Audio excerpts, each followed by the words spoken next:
Hi, Jonathan York, Bay Financial Partners, looking at investment markets. Really, a couple of big pieces of news out of the US. Certainly, the midterms weren't really quite as bad for the Democrats as sort of predicted. The sort of expected red wave to come through, especially in the Senate, really just didn't happen.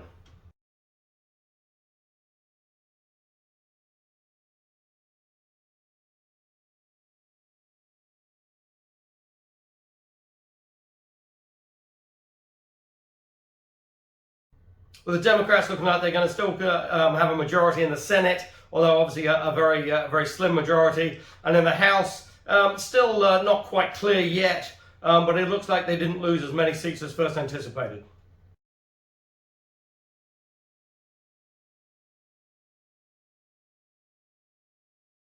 Now, what was quite interesting was, the implications of that for the 2024 presidential run.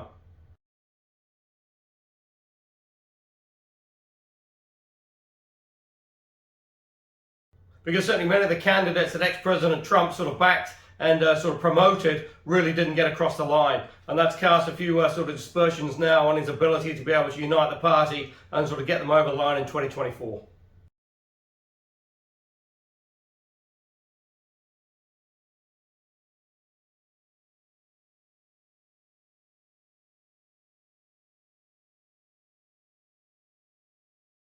But also as well, the latest inflation data appears to be pointing that we might have seen peak inflation in the US.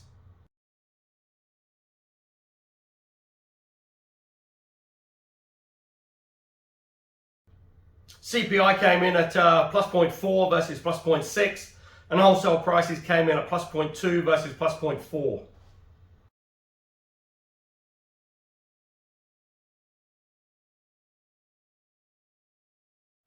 So although only slightly weaker than anticipated, it is further signs that potentially inflation maybe has peaked in the US, and that obviously has implications for the Federal Reserve, that the sort of 75 basis point hikes we've seen over the past few meetings may well have come to an end, and potentially you're now looking at a 50 basis point hike, or even possibly a 25 basis point hike.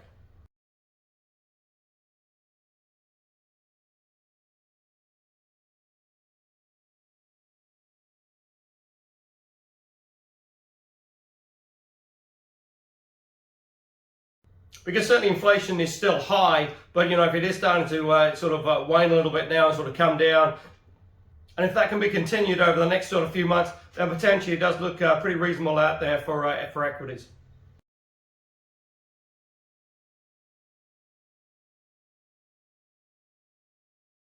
Now, obviously, on the back of these weaker inflation numbers, that has seen some pretty good rallies in U.S. equities, and potentially that could sort of set the tone for a sort of a decent year-end rally as well.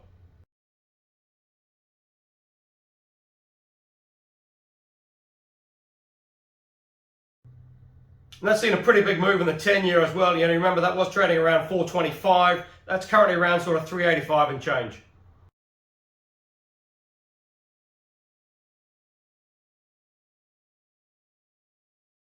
Now, obviously, the other big news is the G20 or the G19, as President Zelensky from Ukraine has referred to it in his address. Obviously, with a clear snub to Russia.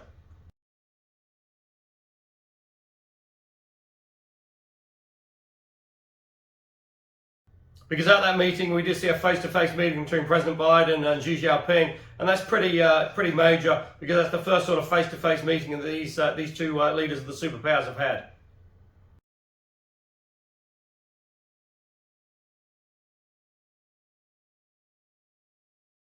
Now, obviously, the hope is that they can sort of help to de-escalate the situation in Ukraine. Obviously, Russia's still playing hardball, despite the retreat now in the Kherson region that Ukraine have now taken back.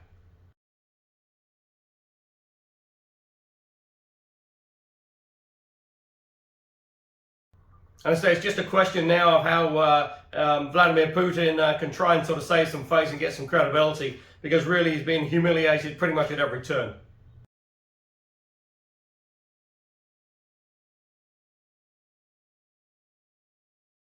Especially as we're now sort of well over 250 days of this war, which was anticipated by him to last maybe 2 weeks, if that.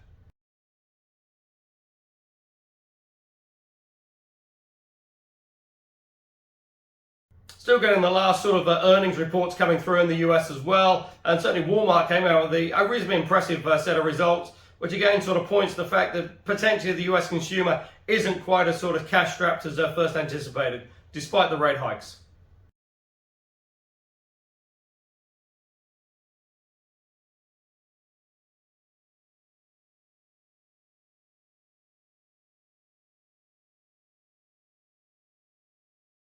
Now, obviously, that's going to be put to a pretty major test as we come up to sort of Thanksgiving, Black Friday sales, and obviously also the Christmas period as well.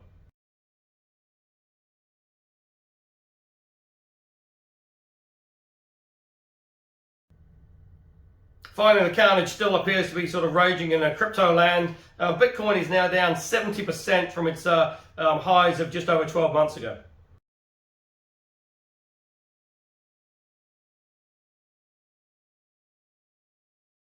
And the oil is back below 90 bucks, currently trading around $86 and change.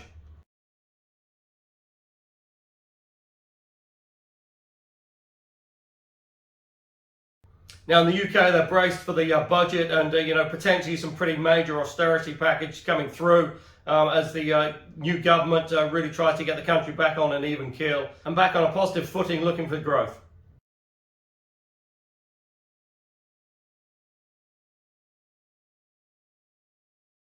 But certainly it looks like it's going to be a pretty tough time for the next sort of 12 odd months in the UK.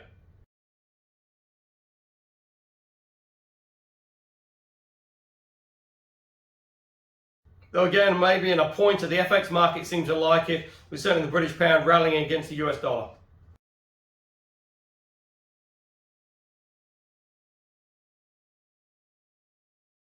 Now in the EU, they're just sort of brace for the winter months coming forward and hoping it's not going to be too severe a winter that will obviously test the sort of energy reserves of the countries going forward.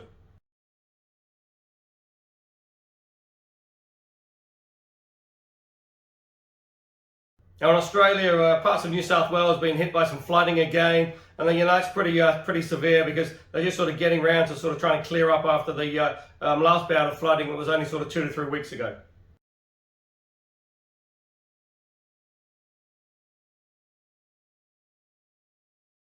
But again, the Australian economy looks in pretty reasonable shape. They've got pretty good numbers coming through in the sort of tourism sector. They're obviously spending money. There is potentially a little bit of concern over a cruise ship that's there with quite a few COVID cases, which obviously they don't want another sort of flare-up of COVID, especially as we head into these Christmas months.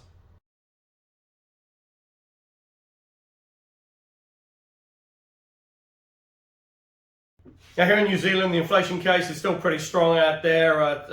Sort of food inflation is still pretty rampant. That showed a reading of up around 10% in October.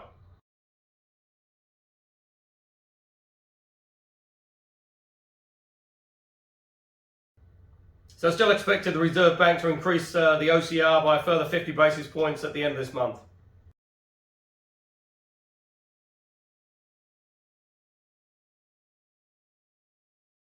So that will take the OCR to 4%. Now, if you think back in September last year, that was 0.25.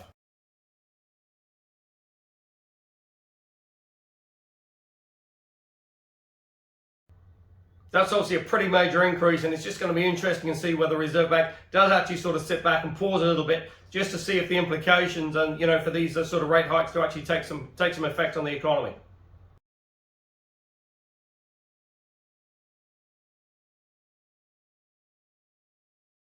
Because the mortgages that are coming off sort of fixed rate terms are now being reset at a rate of sort of 2.3 or higher than previous settings.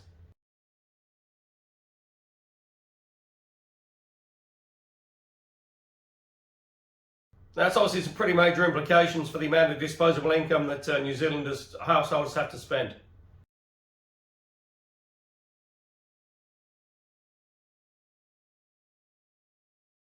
Obviously with the recent rally in sort of global share markets, that's obviously some encouragingly good news for Kiwi savers. Certainly people who've got global equities in their Kiwi saver funds, because we are starting to see a little bit of bounce in those sort of numbers.